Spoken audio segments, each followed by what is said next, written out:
So I just bought a $30 stock today, and I just want to make it clear that the price per share of a stock does not sway me personally to want to buy it more or buy it less. It's more so about the value, the market cap, the story, the growth potential. There's a lot of factors that go into whether I want to buy a stock or not buy a stock. So today I'm going to be sharing with you a brand new position that I opened up today, and that is in Coupang Stock, ticker symbol CPNG, for just under $30 per share. However, it is a company that's worth over $50 billion currently.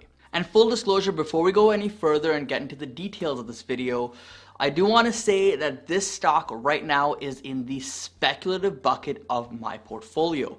This means that while I like the business right now based on the research I've done so far, I'm still not fully convinced I want to deploy tons of capital into this stock, hold it for a very long time, and I haven't really ran it through all of my checklists yet to be able to sleep well at night knowing that it's a sizable part of my net worth. The shares I bought today were because what I saw so far intrigued me. It's a stock that I think has a potential to be as part of my core portfolio at some point, but for now I'm still building up my confidence, my conviction, my kind of future perspective here when it comes to Coupang Stock.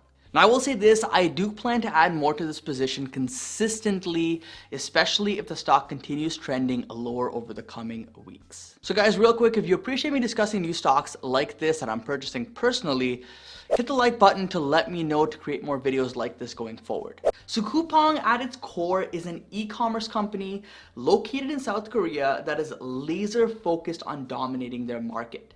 They offer unique services to their members like dawn delivery, which allows a customer to literally go on the app, place an order before midnight, and then have it delivered before 7 a.m. the next day.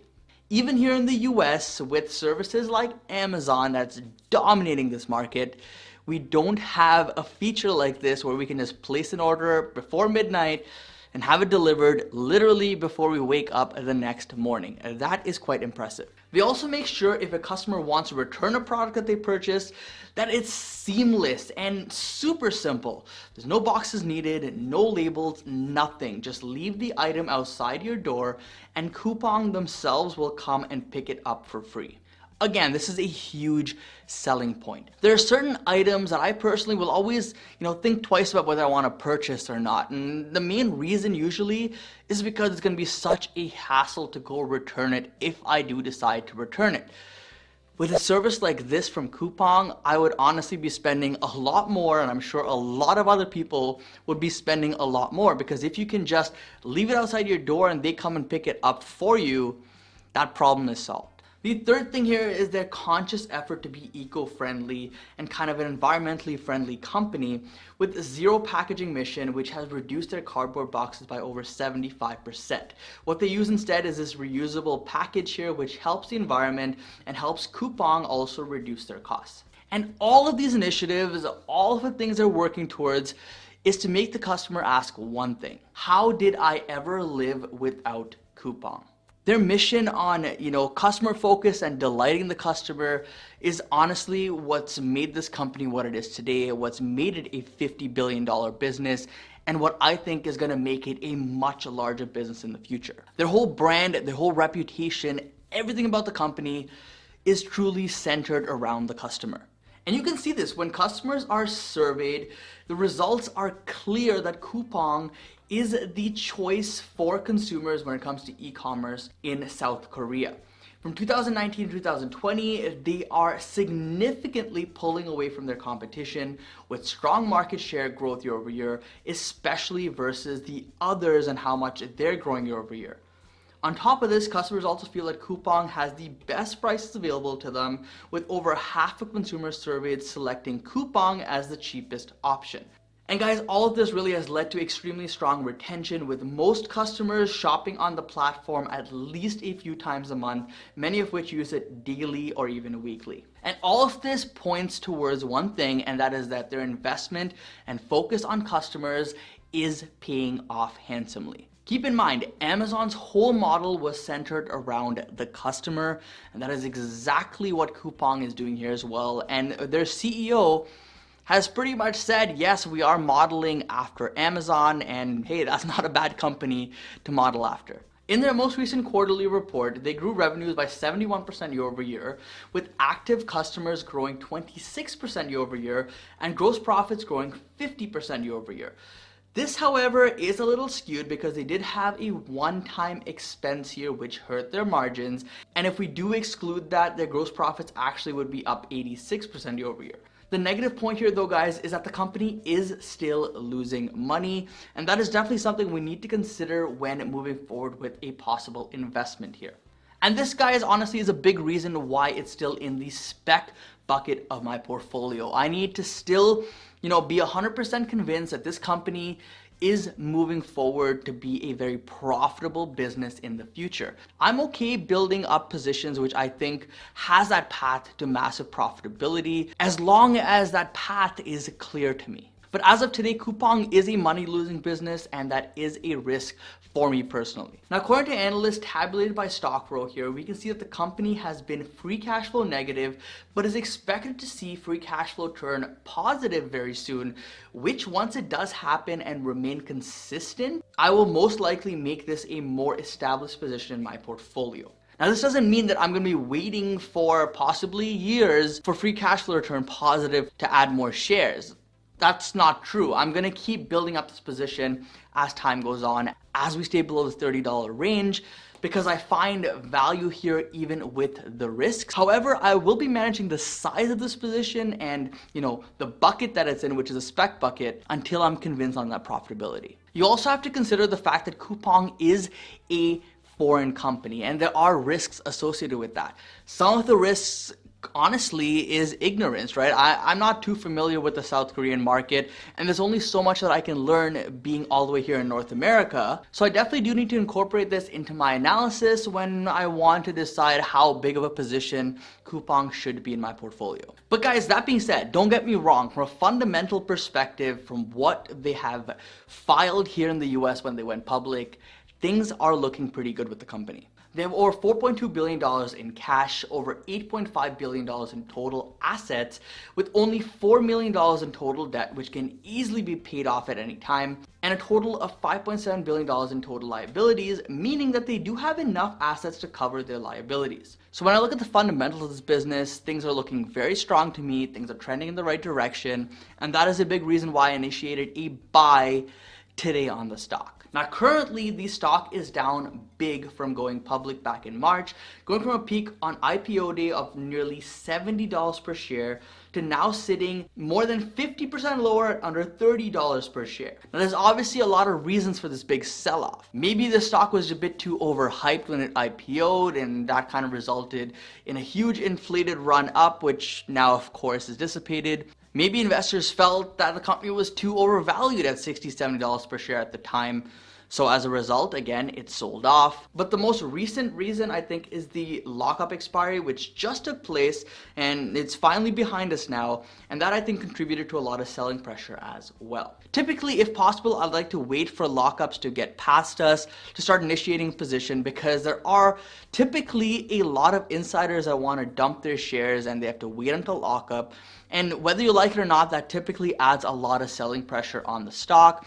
And more often than not, that leads to lower stock prices. So we've seen that happen in Coupang, and you can look at the volume very recently. It has picked up significantly, and that's because insiders, they want to cash out. They want to realize some of those shares that they've earned over the years, and that's completely understandable. But from a new investor perspective, waiting for that kind of selling pressure to die off creates a nice tailwind. It creates a nice runway going forward, and hopefully we can catch that bottom there to start moving the price higher once again. So all in all, these negatives here, they're all behind us with Coupang. They had their IPO price initially at $35 per share. And, at that point, they found it reasonable to release to the public markets at that price. So by buying today, guys, we're actually getting it at under their initial IPO price at under $30 per share. So that's a pretty good deal here just for waiting a few months to get in on this name. Now, that doesn't mean that Coupang is cheap here because it's under $30 per share.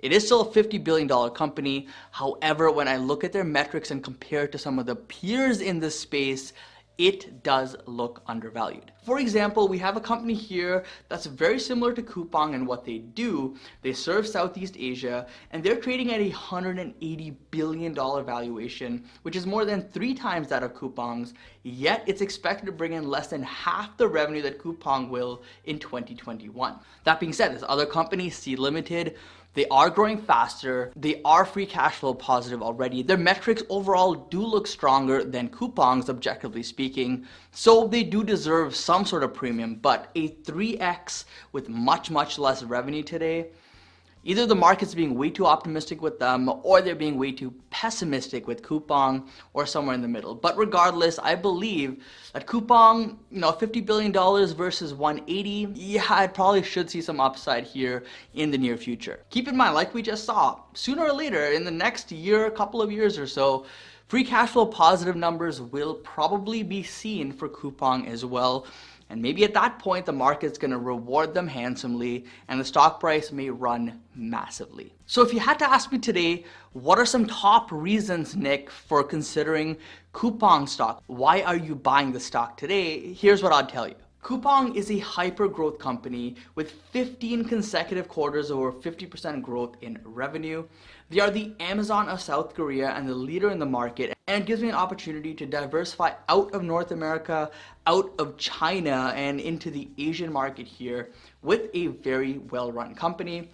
They have other segments of their business that they are growing, like Coupang Eats, which is an Uber Eats-like service, or Coupang Play, which is their video streaming service offered to their subscribers. And this is, again, very similar to the model that Amazon Prime has. And they also have many more initiatives behind the scenes as well. They also have end-to-end logistics to ensure they can keep their promise on things like dawn delivery for their customers. They are set up for expansion to other markets like Japan, which is huge. And recently they've been testing expansion here with first focusing on food delivery. And really the number one reason that I think this company will just keep growing rapidly is that they have a continued focus on customer satisfaction, which differentiates them from other players in the space. At its core, Coupang has created a model here, a logistics system here that is extremely efficient, that it can take and then replicate in other similar markets. South Korea is a very concentrated market. There's a huge amount of population in a small amount of land, and because of that, Coupang is able to take massive advantage of it and offer things like dawn delivery.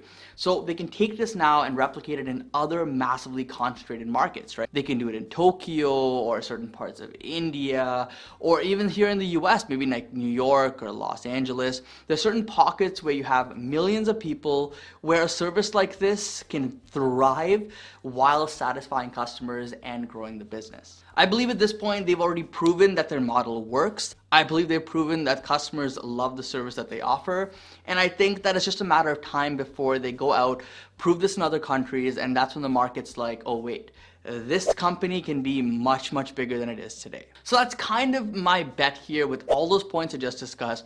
I think Coupang has the potential to be like another Amazon or another Alibaba, where they have a ton of services. E-commerce is still the front and center of the business, but they have all these other aspects of the business that they're growing, that they're focusing on, that customers love, that eventually will make them a massive business. Now, I don't know if it'll ever get to as big as Amazon at like a $2 trillion market cap or so. Could happen at some point, but I'm not really gonna bank on that. But even if they capture a fraction of that, that's still gonna make it a multi-$100 billion company, which means huge upside from today's prices. In the short term here, analysts are very optimistic on Coupang. They see over a 60% upside in the stock. And I think now that all of those headwinds are behind us, like the lockup and all that kind of stuff, there's a good chance that we could see a nice rally in the stock as we go to the end of this year. So guys, I do hope this video was valuable to you. And again, full disclosure, I do own Coupang stock now. I will keep buying over time as my conviction grows and I do more research on this and I understand the business better.